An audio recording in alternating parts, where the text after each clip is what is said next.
മനുഷ്യ ശരീരത്തിന് ആവശ്യമായ മാംസ്യം നമുക്ക് ലഭിക്കുന്നത് നാം കഴിക്കുന്ന ഇറച്ചികളിലൂടെയാണ്.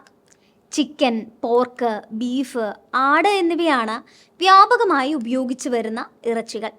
എന്നാൽ ലോകത്തിൽ ഏറ്റവും കൂടുതൽ ഉപയോഗിക്കുന്നത് ഏതിറച്ചിയാണെന്നറിയാമോ? അത് പന്നിയിറച്ചിയാണ്. United Nations Food and Agriculture Organization പറയുന്നത് പന്നിയിറച്ചിയാണ് ലോകത്തിൽ ഏറ്റവും കൂടുതൽ കഴിക്കുന്ന മാംസം എന്നാണ്. ലോകത്ത് 36% ആളുകളാണ് പന്നിയിറച്ചി കഴിക്കുന്നത്. ഇതിന് ചില കാരണങ്ങളുണ്ട്. പ്രധാന കാരണം പന്നിയിറച്ചിയുടെ ഉൽപ്പാദനം കൂടുതലാണ് എന്നത് തന്നെയാണ്. കാരണം പന്നികളെ വളർത്താൻ എളുപ്പമാണ്.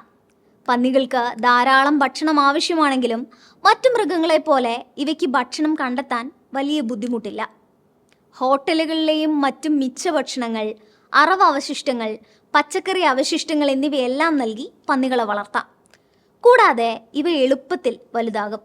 കോഴികളേക്കാൾ വലുപ്പമുള്ള മൃഗമായതിനാൽ അവയിൽ ധാരാളം മാംസവും അടങ്ങിയിട്ടുണ്ട്. ഒരു പന്നിയെ കൊണ്ട് ധാരാളം ആളുകൾക്ക് ഭക്ഷണം നൽകാനാകും. എന്നാൽ പന്നികൾ പശുക്കളേക്കാൾ ചെറുതായതിനാൽ അവയെ മേയ്ക്കാനോ വളർത്താനോ ഒരുപാട് സ്ഥലം ആവശ്യമില്ലാത്തത് കൂടുതൽ ആളുകൾ പന്നിക്കർഷകർ ആകാനുള്ള സാധ്യതകൾ വർദ്ധിപ്പിക്കുന്നതാണ്. പന്നികൾ ഒരേ സമയം നിരവധി പന്നിക്കുട്ടികൾക്ക് ജന്മം നൽകുമെന്നതും പന്നിക്കൃഷി ലാഭമുള്ളതാക്കുന്നു. വലിയ വിലയില്ലാത്തതിനാൽ സമ്പന്നർക്കും ദരിദ്രർക്കും പന്നിയിറച്ചി ഒരുപോലെ വാങ്ങാനാവുമെന്നതും കൂടുതൽ ആളുകൾ പന്നിയിറച്ചി കഴിക്കാൻ കാരണമാണ്. പന്നിയിറച്ചിയോട് ഉൽപാദനത്തിൽ ചൈനയും അമേരിക്കയുമാണ് 1ഉം 2ഉം സ്ഥാനങ്ങളിൽ. കാർബോഹൈഡ്രേറ്റ്, പ്രോട്ടീൻ, ജീവകങ്ങൾ, ധാതുക്കൾ എന്നിവയെല്ലാം പന്നിയിറച്ചിയിൽ അടങ്ങിയിട്ടുണ്ട്. എന്നാൽ ഇന്ത്യയിൽ ചിക്കനും ബീഫും ആടും കഴിഞ്ഞേ പന്നിയിറച്ചിക്ക് സ്ഥാനമുള്ളൂ. മറ്റൊരു രസകരമായ അറിവുമായി വീണ്ടും കാണാം.